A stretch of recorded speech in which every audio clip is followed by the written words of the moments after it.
for taking the time to watch the Dickinson College ResLife Hiring Resident Advisor Info Session. Traditionally, we love to host these in person at a variety of times, and we have CAs, RAs, and HAMs talk about their experience as a ResLife staff member.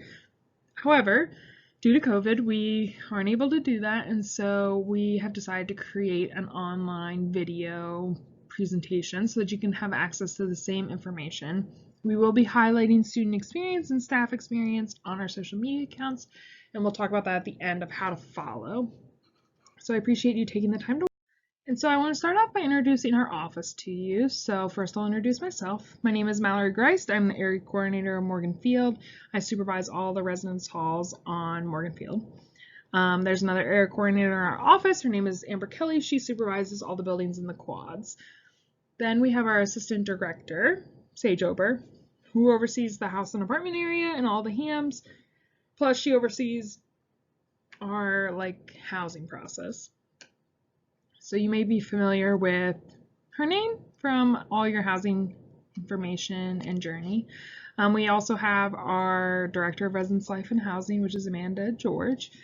And then we have our Administrative Assistant, Lori Henry, who keeps us afloat. Next, I want to give the caveat that we are operating under the assumption that the next academic year, so in the fall when we return, things will be back to normal, or at least closer to normal than they currently are. So these numbers, these dates, this information, all is subject to change, but we're hoping that we'll be back to normal come the fall. So traditionally we hire about 50 resident advisors to live in our residential buildings and do a whole host of things. We have 8 community advisors that oversee the staffs of RAs. They do one-on-ones, they do staff meetings, they're on call. They're generally folks who have been in our office at least 1 year, but most of the time 2 years, and so they're a great resource for all RAs because they've had a vast amount of experience. Then we have a group of house and apartment managers that work with Sage in the house and apartment area to host programs, to connect, to be a resource to students there. Our office is located in the basement of the hub, so we're the office with the big windows right across from the underground. Very easy to find. And then our mission is to provide a residential liberal arts experience for Dickinsonians that connects them to resources, opportunities, and each other while investing in their development and offering support throughout their college experience. And so that's a brief overview of our office. Now to talk about some of the RA responsibilities. And so this is just a very generic overview. I would encourage you to look through the position agreement, talk to RAs that you know, go to our social media accounts and hear from other students there. This will all help kind of give a greater picture of what it looks like to be an RA at Dickinson. So first, the main responsibility is community development. We want RAs to form relationships and connect their residents to one another. We want them to develop community by being available to them, by hosting events, by being present in their area, as well as being a good support to those residents and ensuring the safety and the well-being of the entire community. And so it looks different depending on what building you're in, how big it is. There are all these factors, but at the core, that is the responsibility of the RA. We often talk, there's sometimes the misconception that the main responsibility of an RA is to be a rule enforcer, but here at Dickinson, we really want that community to be developed in your residential area. And so that is our emphasis. However, there are on-call responsibilities that emphasize the safety and well-being for the entire community, and we ask RAs to help uphold that, communicate concerns, connect with campus resources, to ensure that the community is functioning well together. There are often a lot of time, when I'm doing these info sessions, we often get a lot of questions about on-call, and I just encourage you, if you have questions about what it looks like to be on call, feel free to reach out, but don't worry or don't wonder if you can't do this job because of on-call. We will train you. We will give you all the information you need. We are here to support you. We're here to walk through it with you. Don't let that be a hesitation for you to not apply to be an RA. Along with those two things, there's also some kind of required attendance as an RA. In August and in January, you have to arrive early for different training. The August training is generally a week to a week and a half before first year move-in, and so plan to be here early. That sometimes impacts folks who have internships, so we like to point that out as soon as we can. Remain on campus until the buildings close in December and May, and so that means staying and helping with the closing process. So you are the last ones generally to leave your area, and so just making sure things are cleaned, wrapped up, and ready to go. You also are expected to attend a staff meeting every Tuesday night from 8 p.m. to 10 p.m. We ask all RAs and potential RAs to have that time clear just so that we can make sure that we all can get together during that time. And then another one is to attend one-on-one meetings with your supervisor. So as I mentioned on the previous slide, the CAs host one-on-ones with their RAs, and so you'll be expected to attend those meetings. On the slide, it outlines some overall requirements for the RA position. So we ask that students are in good academic and social conduct on campus.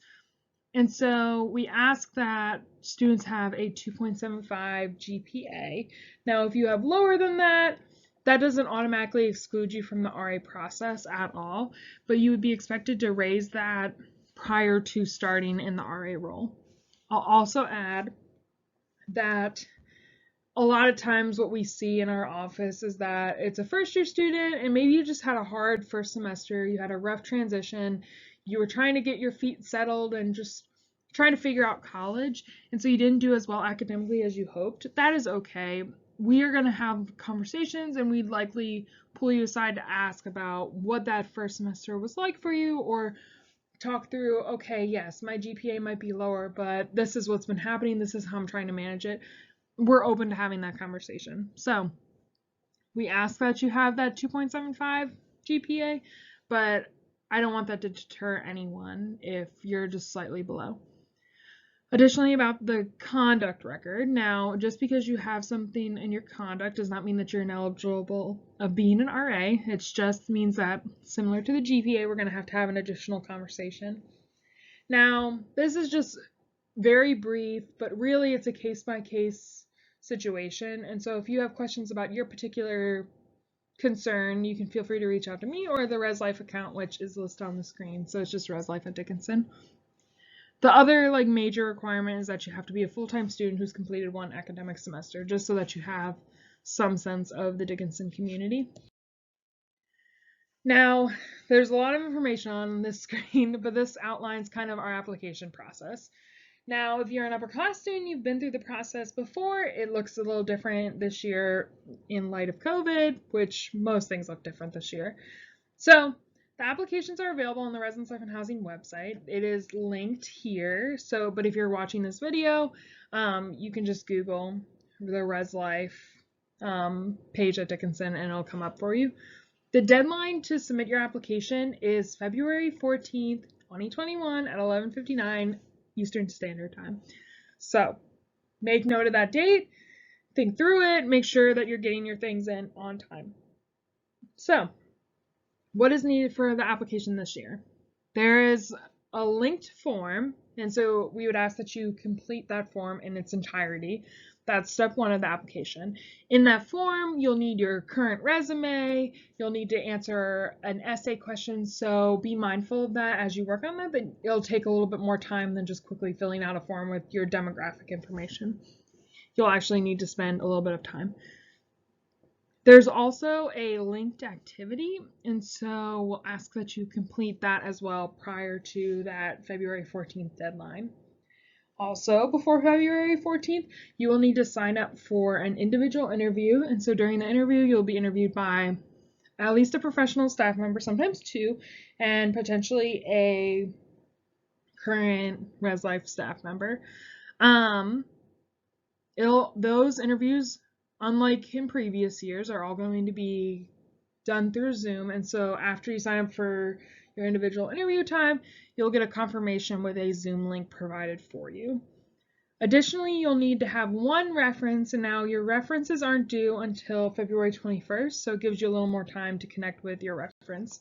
And again, all of these things are linked on here, and this PowerPoint, if you're watching it, it will also be linked as kind of a regular file on the website, so you can be able to click these links that are highlighted. And so, to talk a little bit about the selection process, we ask that folks be themselves. We don't want you to be anyone other than yourself. There is not a cookie cutter RA that makes one type of person a better RA than another. We need extroverts, we need introverts, we need logical thinkers, we need feelers, we need a variety of candidates. And so be yourself, because who you are in the application process is the person that we want to hire. We don't want to hire a persona of you or a facade of you, because that's not who you are. So be genuine, because that's what we care about. We encourage you to reflect on your previous experiences and identify those transferable skills. That's just a great tool to have in your belt about your previous job experiences and how you can connect to a future one. And so I encourage you to use the Career Center to kind of talk through that. They can do mock interviews, they can review their resume, utilize those resources that are available to you. Even asking a friend, say like, hey, can you ask me 3 questions and see how I do? Anything to get you kind of familiar with what it's like to be interviewed. I would also recommend that in the written part of the application, so that form and that kind of activity, complete it thoroughly and take it very seriously, because it is a part of your interview process, even if there's not someone directly across from you asking you questions. And so after the selection process, there are 3 potential outcomes: hire, alternate, or no hire. And I like to emphasize that the alternate is not a no. And I think if you talk to a lot of ResLife staff members, they would agree that things happen. Folks decide that the RA position isn't for them. They decide to go abroad. They decide to take a semester off. Whatever the case may be, positions become vacant and we need folks to fill that. And so it is not a no. We are likely every single year to look at that alternate list. So I encourage you not to be so discouraged if you get that alternate status. It's a very important part of our process. Also, you will probably hear back from us about your positions the end of March, beginning of April. So just to kind of put that out there. And like I said at the beginning, follow our social media accounts. This on the screen, you'll see our Instagram account. That's where we'll be highlighting, staff experiences, folks who have been in our office for 1-2 years. And so follow that. It'll give you up-to-date information. And please reach out to ResLife and Dickinson, or even me. Again, my name is Mallory Christ. I'm happy to answer any questions you have. We want a team of diverse interests and backgrounds and skills, because that's what makes our team so great. And so thank you for watching. I hope that you all have a good day wherever you're at in the world.